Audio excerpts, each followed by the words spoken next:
во-первых, сама эта тема и поиск информации, да, вот здесь я, оказывается, поняла, что ничего об этой тематике я не знаю, и вот начала штудировать литературу и понимать, да, что какие религиозные конфессии вообще существуют, что им нужно проходить, ну, там вот эти все регистрационные, да, и так далее, где они находятся, филиалы, главные офисы и все такое.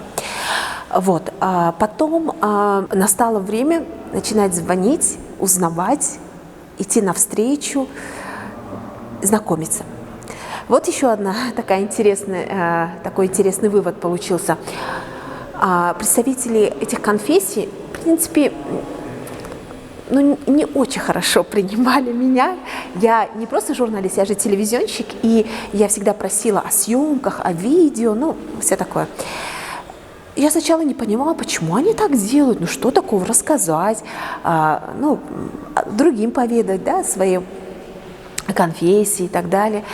Но потом осознала о том, что ведь не только я, да и многие журналисты не обращают свое время и не тратят свое время на эту тематику. Они всегда, вот эти представители религиозных конфессий, они есть, но они всегда были в тени.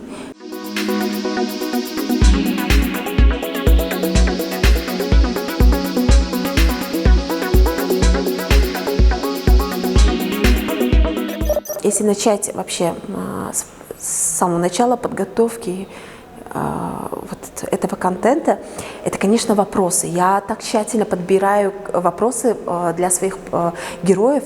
Главное не задеть, не обидеть, не хочется, да, сказать, а почему вы выбрали именно вот эту религию и поклоняетесь этому Богу? Мне интересно, конечно, узнать, да, вот, что побудило и так далее, но вот хочется вот это как-то вот аккуратно, да, подать и разговорить нашего героя, потому что не все прям так вот, но они же не ораторы, они же не преподаватели, они не все образованы и не всегда давали интервью, чтобы прям мне вот раз и все рассказать. Поэтому обязательно были встречи заранее, чтобы вот эти моменты, да, острые углы немного смягчить и их подготовить к моему интервью.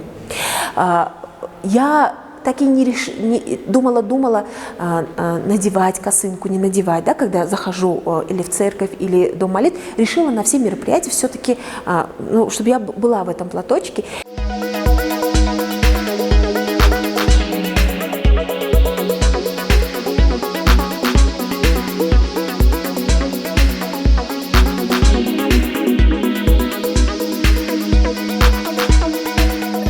Мы живем в Таджикистане. У нас своеобразная ментальность, свои традиции и так далее.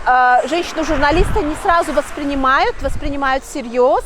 То, что мы женщины и немножко здесь мы уязвимы, поэтому, особенно если она телевизионщик, ей необходимо ходить на съемки вместе с мужчиной-оператором, садиться в машину телевизионную, да, чтобы доехать с мужчиной-водителем до места съемок, и это все видят, город маленький, страна, все друг друга знают, и здесь, естественно, появляется очень много мнений, вопросов, что вот эти женщины, журналисты, если они общаются с мужчиной, все, значит, они по другой дорожке ходят.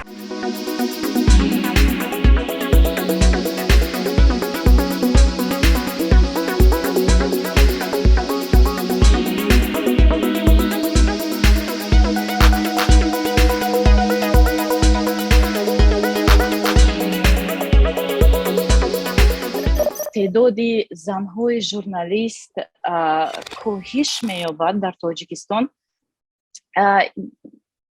این متاسفانه این یک تعداد متاسفانه است، چون که اگر مقدار زنان در خبرنگاری کم شود، این معنای آن را دارد که نظردید زنها در واسطه‌های اخبار عامه کمتر می شود.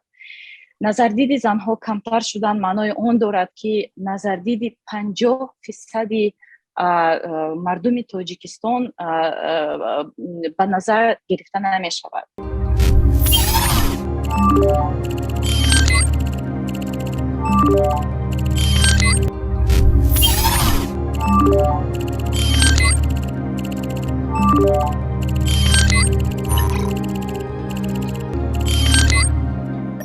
ما در یک ماه آخر با چند ژورنالیست‌های تاجیک مراجعت کردیم که انعکاس کدام موضوع برای شما دشواری پیش می‌آورد و در بیانیه آنها بیشتر همون خط قرمزی که برای ژورنالیست‌ها معین کرده شده است و این بیشتر به خودسنزوری هم آورده می‌رساند.